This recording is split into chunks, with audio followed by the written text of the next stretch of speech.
नमस्कार दोस्तों। एक लड़की होती है जो 3 लाख का लोन कराती है। 3 लाख का लोन कराने के बाद वह महाराष्ट्र के सतारा शहर में पढ़ने के लिए जाती है। वह एक ऑटोप्सी डिपार्टमेंट में डॉक्टर की नौकरी करती है। वह डॉक्टर तो बन जाती है। ऑटोप्सी डिपार्टमेंट क्या होता है? जहाँ पे मर्डर किए हुए लोग या फिर किसी ने खुदकुशी कर लिया या फिर एक्सीडेंटल केस जहाँ पे आते हैं वहीं पे डॉक्टर हो जाती है। इस वजह से उसके लिंक काफी सारे बढ़ जाते हैं। पुलिस वालों से लिंक हो जाता है, कई सारे ऐसे एमपीज होते हैं जिनसे उसका लिंक हो जाता है। और अचानक से एक दिन उसके साथ ये दुर्घटना घट जाती है कि उसकी बॉडी वो जहाँ रहती थी जिस हॉस्टल में वहीं पर पाई जाती है। और उस बॉडी तो पाई गई, साथ ही साथ उसके हाथ में एक सुसाइड नोट भी मिला जिसमें पुलिस वाले का जिक्र किया गया था। आखिर ये केस क्यों हुआ और इसके पीछे कौन कौन से लोग हो सकते हैं? आप लोग वीडियो देखो पूरा तो आप लोग खुद बताना कि आखिर इसके पीछे कौन कौन से लोग हो सकते हैं। क्या इस लड़की का रेप हुआ था या फिर इसके साथ कुछ मर्डर किया गया है या फिर इसके साथ कोई अनहोनी हुई है? वीडियो के अंत तक देखना, आपको सब कुछ समझ में आएगा। नमस्कार दोस्तों, मेरा नाम है ललित और आप सभी लोगों का चमकती बात चैनल पे स्वागत है। मित्रों, एक होनहार लड़की की पहचान यही होती है कि वह अपनी पढ़ाई पूरी करके अपने घर वालों की जो है जरूरतें पूरी करे। और सेम ऐसी ही एक लड़की होती है, वह स्टार्टिंग से अपने पिता के खर्चों पर चलती है। वो उसके पिता उसकी पढ़ाई कराते हैं, वह मेडिकल की पढ़ाई करती है।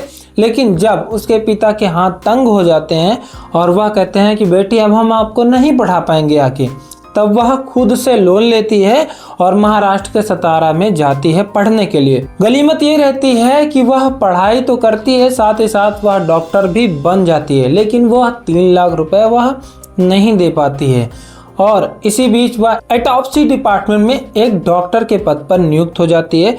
ऑटोप्सी डिपार्टमेंट एक ऐसा डिपार्टमेंट होता है जहाँ पे मर्डर किए हुए लोगों की बॉडीज आती हैं या फिर एक्सीडेंटल केस आते हैं या फिर ऐसे लोग जिन्होंने फांसी लगा ली होती है, ऐसे केसेस आते हैं। मतलब ऐसे केस टूटे फूटे या फिर पोस्टमार्टम वाले ऐसे केसेस आते हैं, जिस वजह से उस लड़की के लिंक्स काफ़ी बढ़ जाते हैं। लिंक वगैरह मतलब पोस्टमार्टम की जो भी रिपोर्ट देता है तो उसे कई सारे लोग अपने हिसाब से परिचित कर लेते हैं कि हाँ इससे भाई गुट बना लो, कि हाँ इससे परिचय रख लो अपना, आगे कोई एक काम आएगी। इस वजह से उस लड़की का एक जो है पुलिस वाले के साथ भी ऐसे ही लिंक हो जाता है। वह जिस हॉस्टल में रहती थी उस मालिक के लड़के के साथ भी वो काफी अच्छे रिश्ते थे उसके। इस वजह से वह अपने आप को काफी सेफ फील कर रही थी। बट अचानक से 22 अक्टूबर 2025 के दिन उसकी जब डेड बॉडी मिलती है उसी हॉस्टल में, तब काफी सारे राज खुल जाते हैं। और डेड बॉडी तो मिली है भाई, साथ में उसके हाथ पे एक सुसाइड नोट भी लिखा हुआ था। उस सुसाइड नोट में उसी पुलिस वाले का जिक्र किया गया था जो उसके साथ लिंक में आया हुआ था। उस पुलिस वाले का नाम था गोपाल भड़ाने। उस सुसाइड नोट में साफ लिखा गया था कि गोपाल भड़ाने ने मुझे उत्पीड़ित किया है और मेरा रेप किया है, ऐसा ऐसा उसमें लिखा गया था। लेकिन साथ ही साथ उसमें एक और आदमी का जिक्र था जो कि था जहां वह रहती थी उसी हॉस्टल में, उस हॉस्टल के मालिक का बेटा। उसका नाम था प्रशांत बंकर। उस पे हरासमेंट का शिकार लगाया गया था, उसी नोट में लिखा हुआ था सारी चीजें। जब यह माजरा आगे बढ़ा और इन्वेस्टिगेटर ने जांच करी तो उस सुसाइड नोट में 2 लोगों का नाम मेंशन किया गया था। एक तो हो गया वो पुलिस वाला जो कि सब इंस्पेक्टर था गोपाल भड़ाने, और एक हो गया प्रशांत बंकर। 2 लोगों का जो है नाम उसमें मेंशन किया गया था जो कि उसके हाथ में एक सुसाइड नोट लिखा गया था, बाकायदे पेन से लिखा गया था। जब प्रशांत बंकर का नाम आया तब उसकी बहन जो है वो जागरूक हो गई कि भाई मेरा भाई तो यहाँ रहता ही नहीं है, वो कैसे ये कर देगा, वो कैसे इसे मार देगा। उसने बताया कि मेरा भाई यहाँ नहीं रहता, वो पुणे में रहता है। और हालांकि मेरा भाई का इसका कोई लिंक नहीं है। मेरे भाई ने बताया था, मतलब वो लड़की जो अभी मरी है उसने प्रशांत बंकर जहाँ पे वो रहती थी होटल के मालिक के बेटे को उसने प्रपोज भी करा था। तो यहाँ पे जो है वो बात खारिज हो जाती है कि हाँ भाई प्रशांत बंकर तो इसमें शामिल है। लेकिन जब इन्वेस्टिगेटर ने थोड़ी और इन्वेस्टिंग करी, उसका कॉल वगैरह जांच करा, तो पता चला कि भाई पहला कॉल जो है जब जैसे ये लड़की मरी उसके बाद किसी का और कॉल नहीं आया। जो लास्ट कॉल था वो प्रशांत बंकर का ही था।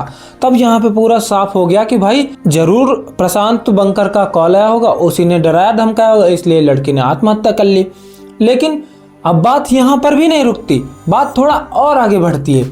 बात और आगे तब बढ़ती है कि इस लड़की की जो एक बहन होती है, अब भाई जैसे बहन हो गई, उसे पता होता है कि उसकी बहन की हेड राइटिंग कैसे होगी। जब वो लड़की मरी जो कि वो डॉक्टर थी, देखो अब यहाँ पर दो लोग दोषी पाए जा रहे थे। एक तो हो गया प्रशांत बंकर, एक तो हो गया वो गोपाल बढ़ाने, एक पुलिस वाला हो गया, एक मालिक का जो बेटा है वो हो गया। अब दो लोग इसमें दोषी पाए जा रहे थे। अब यहाँ पे दोनों फिर से छूट जाते हैं। कैसे छूट जाते हैं? वही लड़की जो कि मर चुकी थी, उसकी एक बहन होती है, वह जब उसकी हैंड राइटिंग देखती है कि मेरी जो बहन है उसकी हैंड राइटिंग मिलाती है कि हाँ मेरी बहन की हैंड राइटिंग तो मैं पहचान ही जाऊंगी। जब वह हैंड राइटिंग देखती है तो कहती है ये हैंड राइटिंग मेरी बहन की है ही नहीं। अब यहाँ पे और भी साफ हो जाता है कि इन दोनों को जानबूझकर फंसाया जा रहा है। तो यहाँ पर साफ साफ बात आती है कि पहले तो जा रहा था कि ये पुलिस वाला जो गोपाल बढ़ाने इसने रेप किया होगा, और दूसरा जा रहा था प्रशांत बंकर के ऊपर जो कि मालिक का बेटा था, उसने हरास करा होगा। तो ये दो ऐसे ही छूट गए जब उसकी बहन ने बता दिया कि ये हैंड राइटिंग मेरी बहन की है ही नहीं। मतलब कि इसको जो है मारा गया था बाकायदे। अब इसे मारा क्यों जा सकता है, इसका कारण समझो। देखो वो लड़की जो थी वो एक ऐसी जगह पर कार्यरत थी, मतलब वो पोस्टमार्टम की रिपोर्ट वगैरह बनाती थी। तो पोस्टमार्टम जब होता है वहाँ पर कई सारे ऐसे लोग भी आते हैं जो कि फर्जी रिपोर्ट बनाने के लिए कहते हैं कि इस आदमी की फर्जी रिपोर्ट बना दो और बता दो कि हाँ ऐसा ऐसा नहीं हुआ था, ये ऐसे हुआ था। जैसे किसी ने पॉइजन पी लिया किसी डर के मारे, तो वो बताएगा कि ऐसा नहीं, ऐसे बताओ कि एक्सीडेंट वगैरह हो गया था या फिर दिमाग में कुछ हो गया था इस वजह से वो मर गया। तो ऐसा ही कोई केस उसके पास भी आया होगा, तो उस पर जो है उत्पीड़न करा गया होगा। लड़की ने मना कर दिया होगा कि नहीं हम ऐसा नहीं करेंगे, ये गलत है हमारे हिसाब से, वो ऐसा लड़के ने कुछ कहा होगा, तो उसी को टारगेट करके उसे मार दिया गया होगा। और या फिर एक और कारण हो सकता है कि कई सारे एमपीज के साथ उसका कनेक्शन हो गया था। अब एमपी वगैरह के साथ उसका कनेक्शन हो गया, तो ये भी हो सकता है कि कई सारे एमपी मिलके ये कांड करवाए हों। तो ये भी काम हो सकता है इस केस के पीछे।